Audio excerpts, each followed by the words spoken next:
I'm bringing Mesoamerica to the anthropology program. So my series that I've started about 6 months ago now, and it's been pretty successful. A lot of people have been showing up. It seems like a really popular subject. So I decided to keep it going, and now I'm presenting. So we'll see how this goes. Okay, so we'll start with Mesoamerica. Can anybody tell me what they think about Mesoamerica? Like, what is Mesoamerica? Pre-Columbian. Okay, yeah, well, Mesoamerica, like, okay, how about this? What do you think about when you think about Mesoamerica? Well, personally, I think of my ancestors. Okay. I was born in Mexico City and I'm Michigan Mayan, but I wasn't raised in that tradition, so I think it's rich and it's vibrant and there's still so much for us to learn. Okay, so you have some inside knowledge. You actually been a part of the people. Okay, so that's great. However, when people think about Mesoamerica, you're going to think about stuff like this. You're going to picture pyramids, right? You picture pyramids. You picture some of the nice architecture that has been up. You'll picture artifacts, you know, really cool artifacts here, jade, things like that. Maybe even rainforests. Now, this is the stuff that I think of when I'm actually doing this, when I'm looking at Mesoamerica. But then I also think Mel Gibson. Like, right? He did that movie. That's what it is, Apocalypto. Everybody thinks that's what Mesoamerica is. I mean, it's a popular movie, and that's what people assume what it is. Well, the term Mesoamerica actually literally means Middle America. That's exactly what it is, according to the Greeks. So you're probably going, well, okay, well, it's Central America, right? Isn't that what it is? Technically, yes. But I'm going to tell you a little bit more where it kind of covers. And it's going to be more in the Mexico area. Kind of starts from Central America. It's going to be, about Central Mexico. And then goes into Belize, Guatemala, El Salvador, Honduras, so on and so forth. And it kind of cuts off down here at the bottom. Now, that's the territory of what we're talking about when we talk Mesoamerica. Okay, now, why is it called Mesoamerica? Why isn't it just Central America? This is why. It's the people here. The people that actually started to build civilizations. It's the people that came together and started what we know as, you know, these temples, these pyramids, these things like that. They started to build this thing up. So now people have been coming around to been in this area since about, and I'm just to be safe, I'm going to say about 10,000 BCE. Okay, so people have been here for a really long time. Now I could talk about all that. The hunter-gatherers are a lot harder to understand and a lot harder to talk about because there's not a lot of evidence. I mean, there's little sites, campsites here and there and things like that. But the big stuff, the good stuff that we have are the civilizations and when they started to start. Okay, and that's going to take place about 1500 BC. Okay, and this is going to start with these guys here. So what we're going to do is we're going to focus on the three major groups, three major civilizations that were in Mesoamerica, and that being the Olmec, the Maya, and the Aztec. Okay, so we'll kind of look at those. I obviously cannot cover everything on these civilizations because there is a lot on them. So I'm just going to kind of give you a brief little overview of what I learned and some of the kind of the fun stuff about these civilizations. Okay, so we'll first start with the Olmec. Now, again, since I'm kind of asking questions, anybody who has any kind of anthropology know these people. But what are they known for? What are they? Their calendar. Well, okay, so the calendar. So some people think the calendar, but when they found, go ahead. That's it. Yes, exactly. These heads that they found are pretty interesting, and they are huge. Great. I mean, they're cool stuff, a cool find. Anthropologists excited to find this stuff here. But I'm going to go ahead and I'm going to talk a little bit about who they were first, okay? And then we'll kind of gauge into that. But the Olmecs, they were actually the first people to settle down and actually start a civilization. Now, this is what we found as far as on the records. These guys, they came together. They started, I mean, they kind of, you know, they were doing the hunter-gathering thing, and they realized they had a rich area, food-wise, they can sustain by just staying stationary. And they figured this out, and they started to build these civilizations. Well, this will give rise to the Mayan and the Aztecs a little bit later. But pretty interesting. These guys were pretty much the pioneers. They started all this. Okay, so who are they? Where did they come from?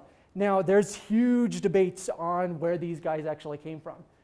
from the heads that we gather, they look very similar to maybe West Africa, okay? Now, a lot of people assume that they did come over on boats from West Africa to the Americas and landed there and settled.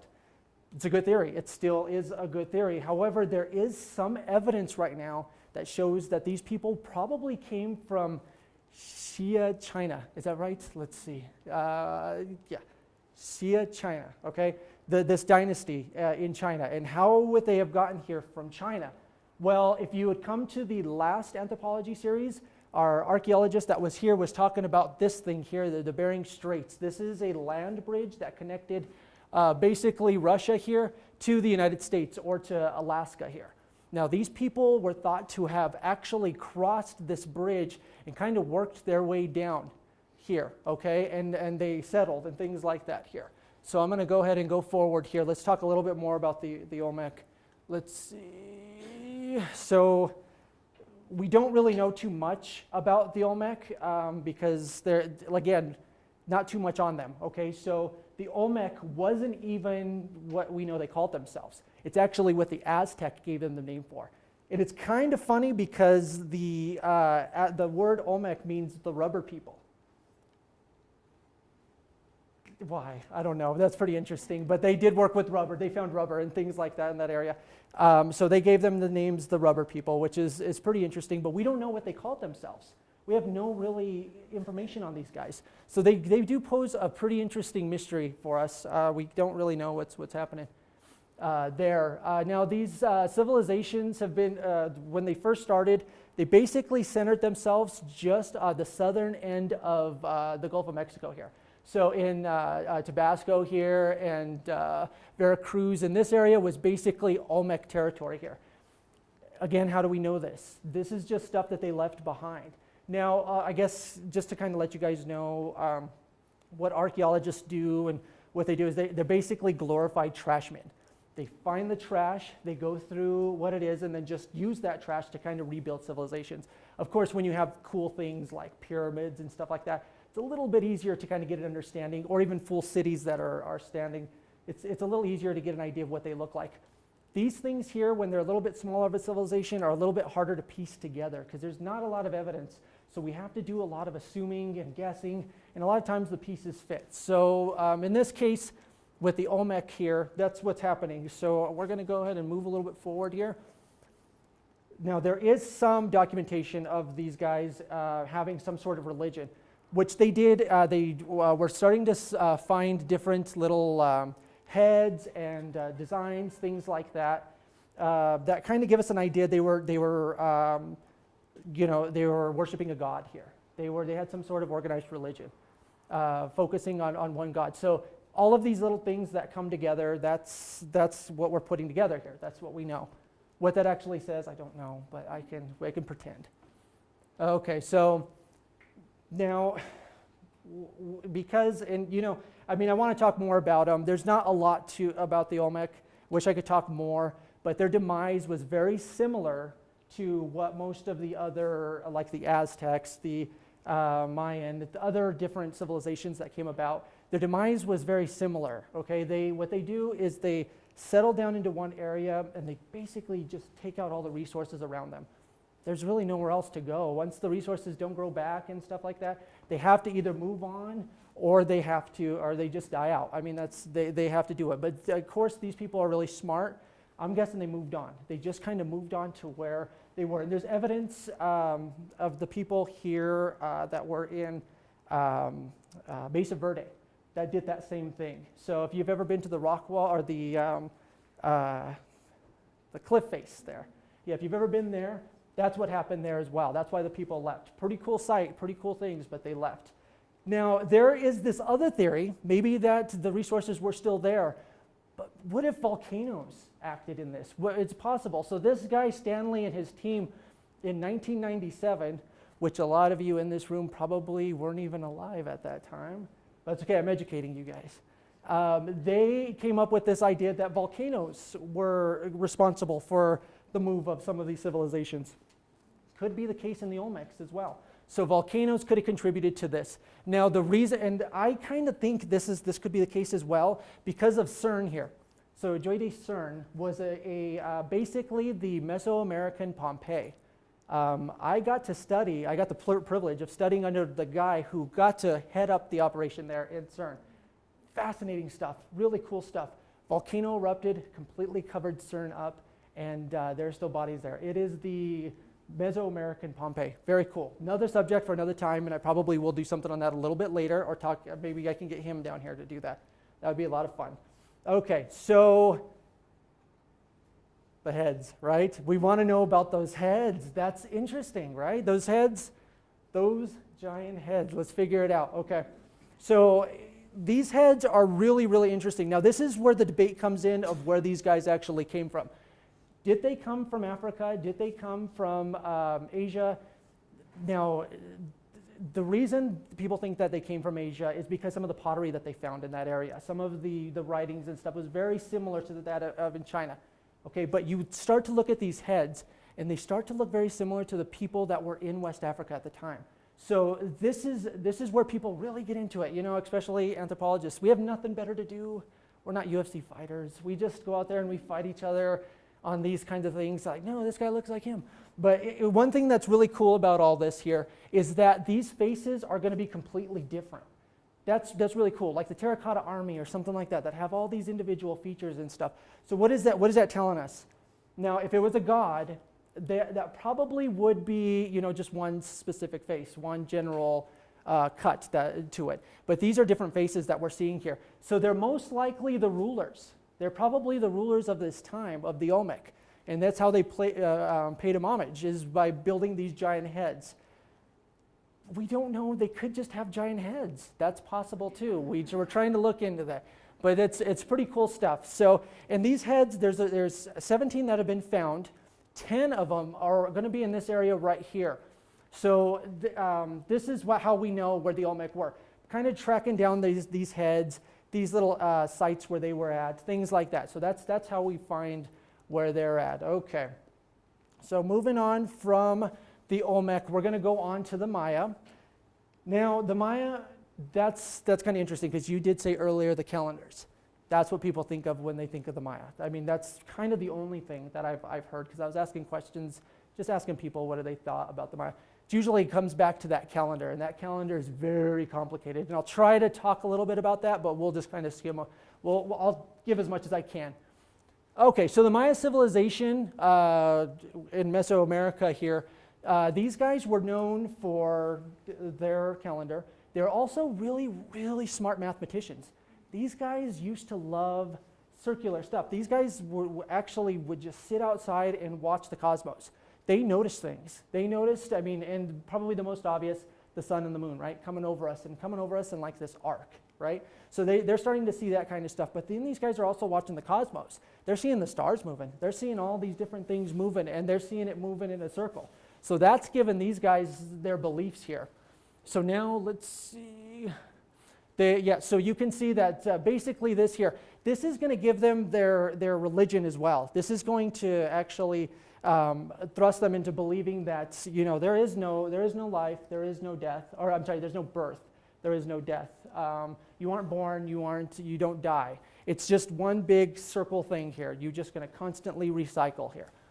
Okay, but yeah, definitely known for their architecture, mathematics, and astronomy. Let's see. Now, another thing they're also known for is their pyramids. These pyramids were really cool, and they also gave a lot of the pyramids that you will see are religious. They're for religious purposes. They study the cosmos, pay homage to their gods, put their pyramids in places that make sense mathematically. I mean, these things are all pre-thought, and then, of course, they have their gods that they start to worship. Okay, so I'm going to talk just a little bit about this because the gods get a little complicating, but there are two that are brothers. I believe, yeah, they were brothers, twins, and they kind of used to just headbutt all the time. Bam, bam, they didn't like each other. You know, brothers don't get along. The exception of me and my brother. We get along great. But I do have another brother I do not like. I'm just kidding. I do love him. I love him to death. But no, so they used to headbutt all the time. So what they used to do to kind of please these gods is they put together this game this Pokatok. Is that how you say it? I'm going to ask you. Is that okay? So this game you will know. This game you will know because it's very common. They even put it in movies. I mean, it could be why basketball even exists now. But this game was specific to actually pleasing these gods and stuff like that. So let's take a look at what exactly it is. Boom, right there. That's what you want to do. You want to get that. You want to hit the ball with your hip and drive it right through these little holes here, those little things. Now, the cool thing about this game, okay, is a lot of the people that used to play, and I'll kind of get into this a little bit later, were not necessarily like just the slaves and stuff. No, a lot of times this was the great warriors that used to play this game with a lot of pride and a lot of, you know, the enthusiasm. They wanted to go out there and they wanted to play this game for these gods. Now, this game here's a pretty good example, probably what it looked like a little bit more. The common theory was that the losing team got killed, sacrificed, because they lost. Not necessarily the case. Now, hieroglyphics will tell us another story here. They actually tell us that what was happening at this time was people were volunteering themselves, because if you went out there and you played this game well and you became the MVP and you won, you get to choose to die quickly. Oh, no, actually, you didn't get to choose. I'm sorry. You got to die quickly and go be with those gods. So this is pretty interesting here. Like a lot of these people, it was always assumed, like, it's got to be the losing team, right? Because I mean, who remembers second place? Nobody does. I don't know who, like, you know, I know that the Cavaliers won last year, but I can't remember who they played. And stuff like that. So like you think like that. But again, just kind of using basketball as an example, LeBron James, he would have been the first to get killed because I think he was the MVP, right? Or something like that. So like that's the kind of game that these guys are playing. So it had nothing to do with like this intimidation thing. This was a thing of pride. This was something that they really wanted to do here. So here we go. These guys are starting to get sacrificed here. They weren't against sacrificing kids either to please their gods. These guys would sacrifice kids. I can't imagine. Now, in the hieroglyphs, they kind of show that the kids are okay with it. Everybody looks like they're smiling when they're getting sacrificed. I don't think that's true. That's probably not the case. Like, I think I would struggle a little too, even though I was like, I'm going to go be with my God. It's cool. I'm still going to have that little bit of, you know, hesitation. But yeah, there were kids that were getting involved with this as well. So they weren't afraid to kill kids and sacrifice them to their gods. Of course, a lot of times when they did do sacrifices, that would be more for the slaves that came in and stuff like that, because you don't want to kill all your people. You don't want everybody to die. So if they picked up a slave here or there, it's cool. This is your way out. You get to go and die. Oh, okay. That's pretty grim. I'm sorry I said that. Okay, so here we go, and I'm talking a little bit more about the teams here. So whichever team was chosen to die, they got to be sacrificed, and again, this was a big deal, and this was a good thing. If you were good enough to play this game and you could win and you could die and go be with your gods, this meant something. You did good in your life, and this was great.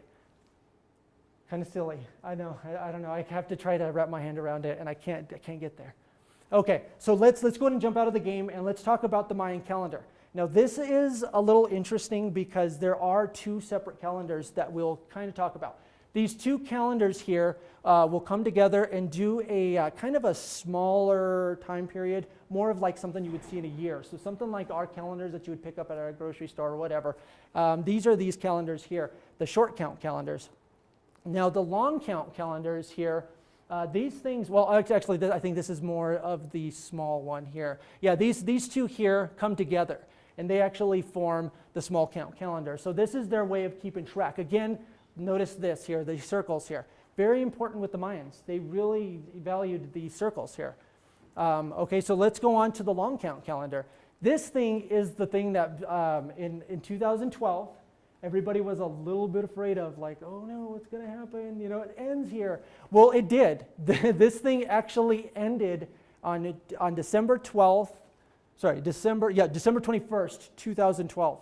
2012. Why? Like, what are they telling us? Are they telling us something? What is going on? No, they're not telling us anything. They're basically just ending the cycle of their calendar.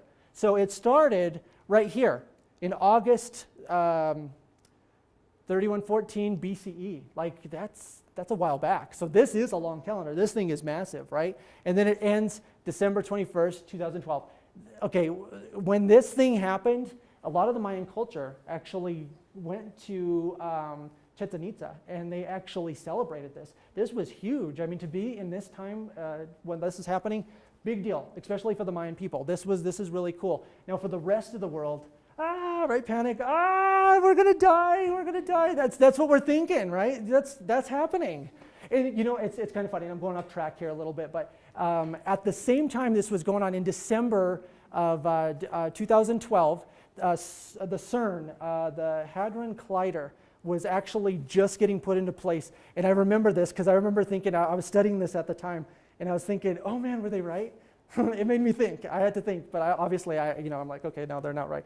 But CERN was going to run these protons, and they were going to collide them. So these particles were spinning in CERN in Sweden, and they collide. Boom! One of the fears was that these little mini black holes were going to form, and they were just going to start sucking everything in, and we did. You know, that's what they thought was going to happen. We're okay. We're all right. We did it. We did good. We survived 2012. So that's what everybody assumed. The rest of the world was under the impression, oh man, that's it, we're done. That's not the case. This calendar will go on for billions, trillions, octillions of years in the future. This thing is just going to keep cycling. Again, one of the big important things is it's the circle, right? They just keep cycling. It's going to keep circling. So pretty cool, just that we got to be in this time, because the next one's not going to be for a really long time. If you live to see it, you're amazing. Okay, now let's talk a little bit about their architecture here. Their pyramids, fantastic. Okay, and this is going to lead a little bit more into their cosmos, kind of what they were believing and stuff like that. Now, when you look at this picture, what do you guys see? And I'm just curious, especially if you've never really seen these pyramids before, but what is the one thing you kind of see? What stands out to you? Anybody? There's 4 sides. Okay, I'm just gonna kind of give you a little bit of a cheat here, but look at this. Does that look like a snake? Yes. It looks like a snake. That's that's waving. Now that's Quetzalcoatl. That's the snake god. Now they specifically did this. Now the way the sun is rising and landing here, you actually can see this is shadow right here. This is all shade right here, and it's covering up. But they used to do this specifically to worship these gods. These guys were geniuses. They were mathematical geniuses, engineers, fantastic engineers. They were great, but pretty cool. I mean, that's pretty neat. That was one of my favorite pictures that I found so far. That one, that rock hitting the earth was kind of cool too, but this one here probably stole the show. Okay, so Chetan Itza, that's what I was talking about. This place is really cool. This has a lot of really cool things here. So this is that pyramid here. That we were just looking at here. But you're going to see a bunch of different stuff. They have a ball court over here. This is where that game was being played. They have a bunch of cool temples here for their warriors. They have a lot of stuff. Now this civilization is really starting to boom, right? I mean, these guys are starting to put together this really cool civilization. This is getting huge now. Pretty cool. Okay, so now I'm going to move into the Aztecs. Now this will take a little bit more time, because these guys were really complicated and really, really entertaining. Now, the most important thing about the Aztecs was that, yep, exactly, Mel Gibson, he put them together. That's what he does. Great guy. Okay, so sometime around 1100 CE here, these guys started to put together this place here, okay? Now, the story goes with the Aztecs, and I'm sure you probably know a little bit of the story about the Aztecs. I'm sure everybody does. You just don't know it yet. It's all starting in central Mexico. This is Mexico City. Is basically where all this is going to be born for the Aztecs. Okay? So these guys here have gods as well. They have their rulers, their gods. They have all this cool stuff. Now, the way they formed, this is kind of an interesting thing. They actually had to come together. Okay, so there were kind of some territorial wars, things like that were happening around this time. And they kind of needed to figure out, I don't know. They needed to find a place because everyone's riddled in war. Everything's kind of falling apart. So the Aztec come together. They're not the Aztec at this time. They're actually called, And where are they?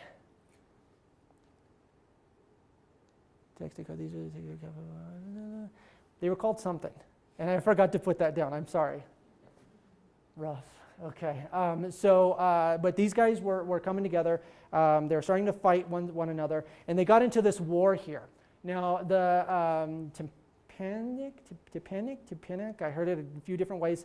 War was the one that actually triggered this whole thing. This was the big war where a lot of guys are kind of going at it, and they're starting to fight for this territory. Okay. Now, once these guys here were defeated. Oh, actually, speaking of which, can anybody say that name for me?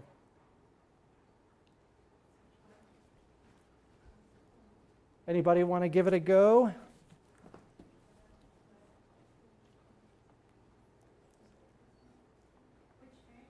Oh, this one right here.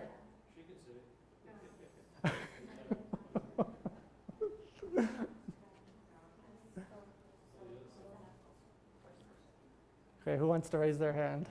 I have a gift for you. Go for it, buddy. If you want to give it a try.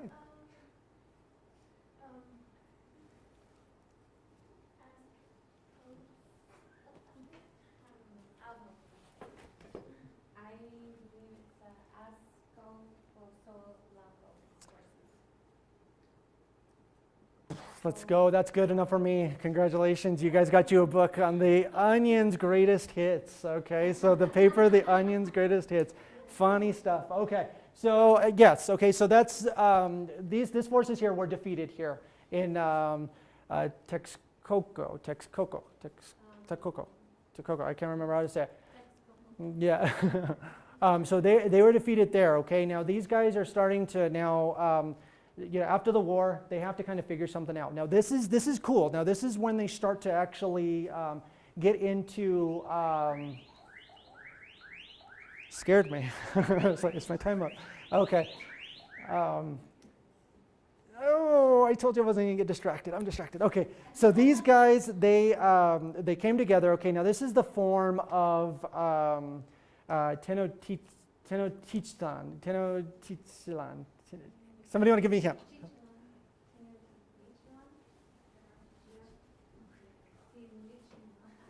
You're going to eat like a caveman. So here you go. You got the paleo diet. Thank you for helping me out with that. Okay, so this place here is kind of the capital here of what we're looking at. Okay, now these guys all converge on to this area. Now it gets really interesting because they're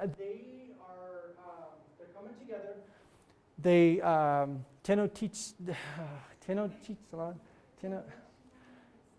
I need to quit being an anthropologist. Okay, but this place here, I'm sorry, was ruled by a high king, of course, and then eventually started to become the Aztecs. Now, I'm kind of getting more into the story. I'm getting a little bit ahead of myself because it's a really exciting story here. The Aztec capital here of Tenochtitlan, this big area, was this here, Texcoco, and it flourished really big. So it had about 200,000 inhabitants in the early 1600s, which is now we're starting to see like a really huge size because like the Mayans were big. These guys are starting to grow even bigger. These civilizations are starting to boom now. Boom, boom, boom. They're getting huge. Okay, and that creates a lot of worry, especially around the surrounding areas of this area, because a lot of these native groups are not, they're freaking out because they're still you're seeing a lot of hunter-gatherers and stuff, people that are moving. Yes? What does CE mean and BCE is before? Yeah, so the way it used to be is BC was before Christ, and now it's BCE is, Steve. Before common era? Yeah, correct, yes, thank you. You know what, thanks for helping me out and getting me out of a jam because I'm giving you a book and it's H.G. Wells. Oh, is it still the same time frame as Christ? Yeah, correct, yes. So, correct. So it basically starts back at the year zero. Think about it at the year zero, and anything before the year zero was BCE. Anything after that is you're going to see the CE or AD. You'll see that as well. So that's what you'll see after the year zero, okay? Now, these guys here were already in the 16th century here, so we're starting to see, it's a little bit closer, it's not so far back as the Olmec or anything like that here.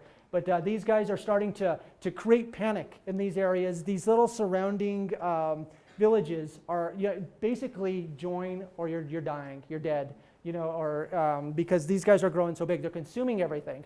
That's why they're starting to get so big. These other places are just starting to converge together and become one here, okay? So let's take a look here. Once again, we find evidence, especially in the Aztec Empire here, of religious artifacts, religious. It was a religious capital, a political capital here.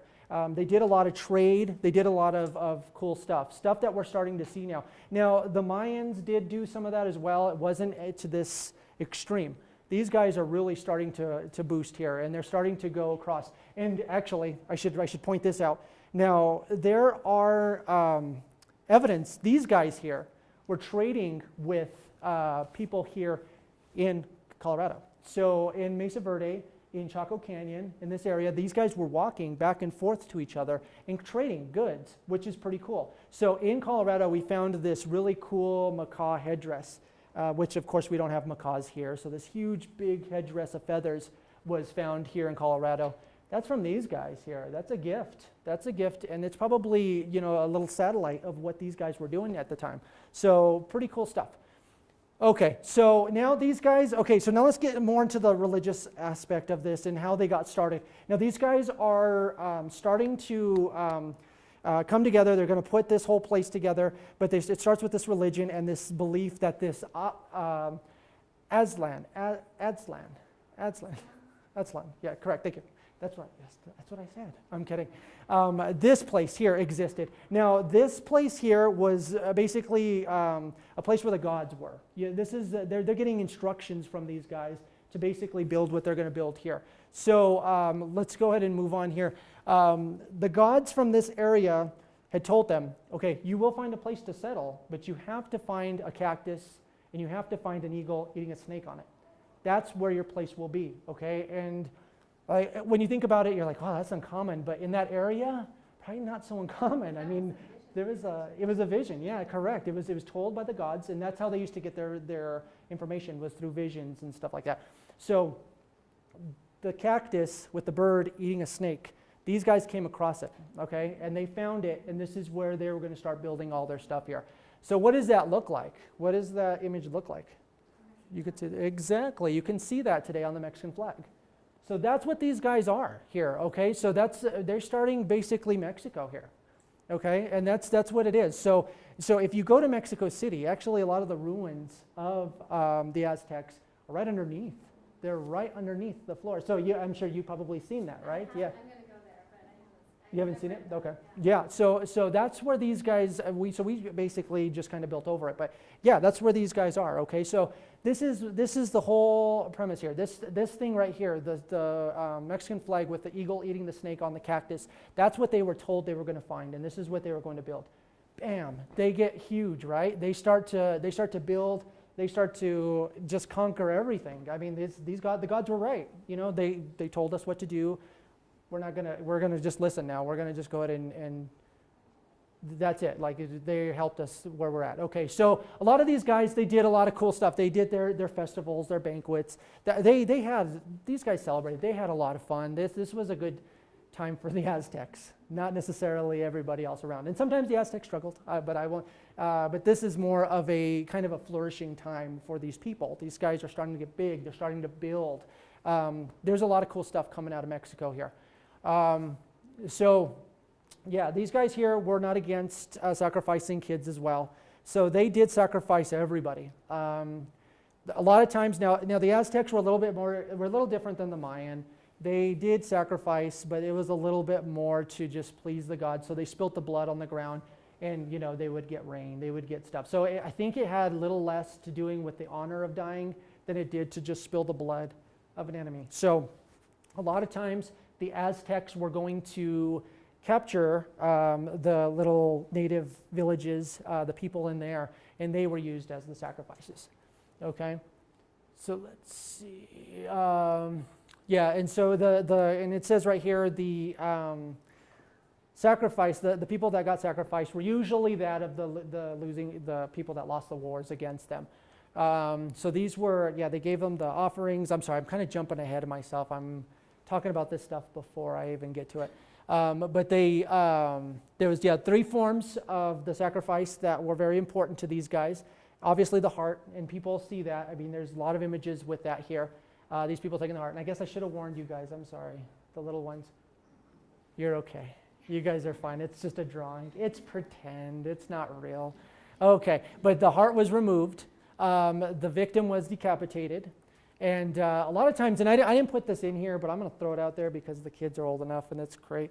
But a lot of times the people used to eat the bodies when they came down. They would get the limbs would get thrown down, and a lot of the people in the crowds that were there to celebrate these deaths would start to just eat the bodies. So you can imagine what the Spanish were thinking when they came in and saw that, right? Oh my God, savages, what is that? You know, gross. So these guys are like, you know, it's pretty scary, but it's sacred to them. This is still a part of the God stuff here. Okay, so the Aztecs themselves were very, very, very good with their arts. They're very appreciative. They did great work here.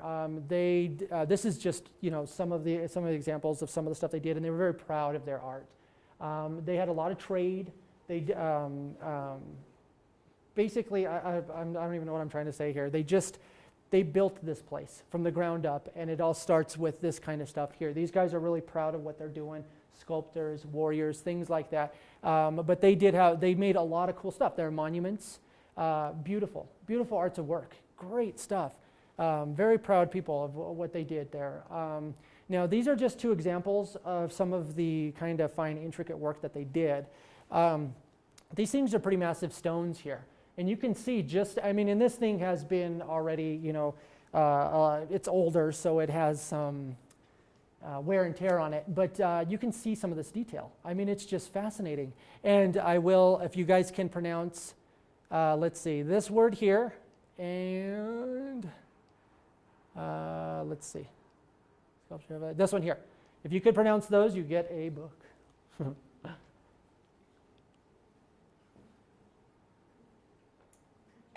Do you want to try again? Oh man, you're just stealing the show. You're going to take all my books.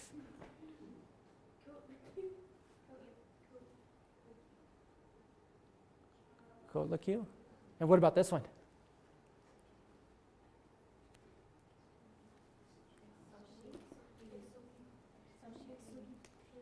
Cool. Okay, just for the attempt, we're going to give you a book today. Good job. And that's for Mom, so she can cook some good meals, I guess, right? Gio, I don't see you cooking. I'm sorry. Okay. All right. Okay, so here's some more art. A lot of the times when they did their art, they incorporated plants, animals, things like that. Again, this all goes into their gods here. Okay, this is what they have here. Basically, their gods are animals. They're plants. And I know you've seen this, even in some of the movies and stuff. The movies aren't always so accurate. I mean, a lot of times they dramatize things to make it a little bit more. But a lot of times they will put them in the same dress. So you will see a warrior wearing a jaguar outfit, basically. It looks like a jaguar outfit. It was because they were channeling the jaguar. That was the most powerful hunter there in that area.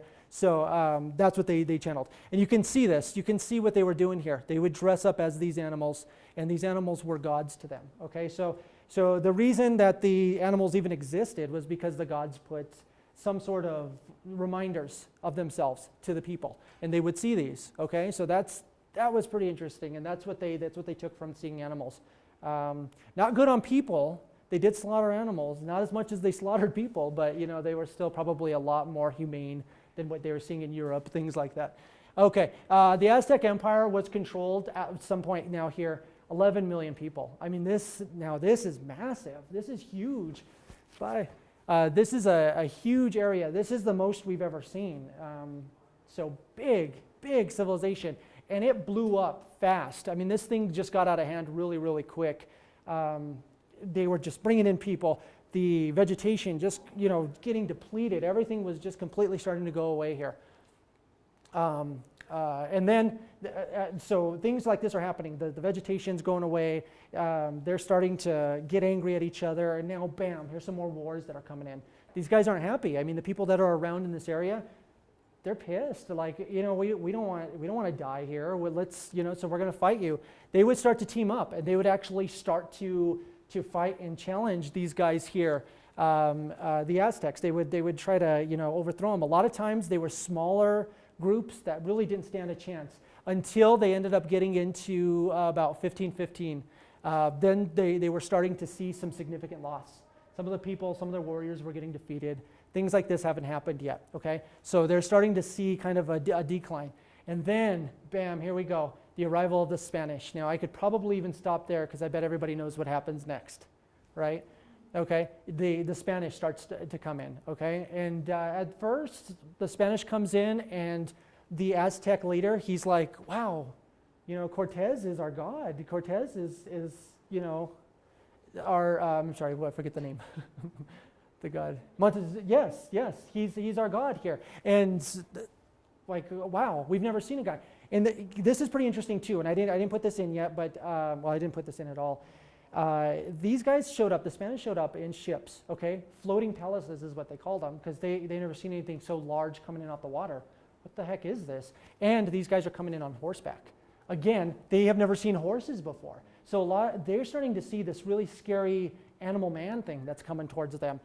It's the gods. Finally, they've arrived, so let's bow down. I mean, these guys are great. They told us we were going to thrive. They started to, they gave us our visions, and now they're here, and let's take care of that. So that's what they did. They came up. Now, Cortes, not a god. He wasn't. Hernan Cortes, this guy was kind of a jerk. To say the least, he went in with the he wanted gold, he wanted wealth, he wanted fame. When he came in. So a lot of these people that came in, they started treating him like a god. Man, he was in heaven, right? He's like, hey, I can get used to this. And they're treating him nice. It wasn't until the actual Aztec people started getting mad at their own leader for doing this. They're like, why are you doing this? What's happening here? You're giving up. Like, why are you doing this? He starts to see this, so he gets angry, and he starts to attack. Okay, so you're starting to see some anger, some fighting here. Now, at the very, very first, it wasn't the Aztec that just came in and start wiping things out. No. They came in, and then they kind of got their butts kicked a little bit. They retreated, came back out, and then they come back in forces. Okay, so this is where the Aztecs messed up, because they could have easily defeated the Spanish with as many Spanish that landed. There wasn't enough. I mean, we're talking about 11 million people here that were in with the Aztecs, and hundreds of people that were in with the Spanish. They would get slaughtered. I mean, that's not even a contest. It's not until, and then as they start to retreat, the leader decides to say, you know what, guys, we need to back off. Well, I mean, these guys, it's fine. Let's just let them go. It's fine. Big mistake, because Hernan Cortes returns, and he returns with forces. Now, this is Tenochtitlan getting basically invaded. This is an interpretation of what it looked like. So when you saw these bridges that connected this lake capital, basically, that's what's happening here. The Spanish just invaded in droves and just completely slaughtered. Now, these guys are completely outmatched. I mean, these guys are coming in with armor, steel, swords, things like that. Whereas the Aztec here, they're still using very primitive weapons here. You're even starting to see gunfire here at this thing. So this is really unfair. Bam! The Aztecs suffer a big loss. It wasn't really until disease started to kind of kick in that the Aztecs were truly defeated, because while they were there, Montezuma and all these different leaders were letting them basically sleep around. I mean, they were giving them women, they were giving them whatever they wanted, and then, bam, smallpox hits, and that thing spreads pretty fast, and it really wiped out a big chunk of the people here. So you're starting to see the demise of the Aztecs here at this time. So Tenochtitlan was sacked, and its monuments were destroyed. The Spanish came in and they took what they wanted. They wanted the gold, they wanted anything they could possibly get, and they took it, okay? So now I'm kind of ending here. I kind of have to end here because it's been my hour. But Now you kind of have a little idea of what Mesoamerica was kind of like, and I hope I did. I mean, an hour kind of goes by really fast, and there's a lot of stuff to cover because I barely scratched the surface on this. But you can look at these temples, these heads, these massive heads and stuff, and see how unique these people were, how interesting they were, how actually they started in the North America, South America, the civilizations of everything that we pretty much see today. Okay, and you can see a lot of this stuff here, the arts, just fascinating people. And then here's where the leader, the Aztec leader here is with Hernan Cortes, and this is the kind of stuff that they were seeing here. All these people here, the Spanish coming in and invading here, perfect interpretation of what was happening. The horses with the swords and stuff kind of represent the doom that is coming for these people here. Okay, and that is my presentation. I want to thank you all for coming. Play, please. There we go. Okay. I want to thank you all for coming today. It was a lot of fun. I appreciate you guys coming in. Next month, thank you very much. Thank you. Next month, Sharon Rice will be here from Greenhorn Valley, and she'll be talking about linguistics. So I hope you can join me for that. I will be on January 19th, and it's going to be at 6:30 in this room. So I hope to see you guys, okay? Thank you so much again for coming in. Appreciate it. Thanks.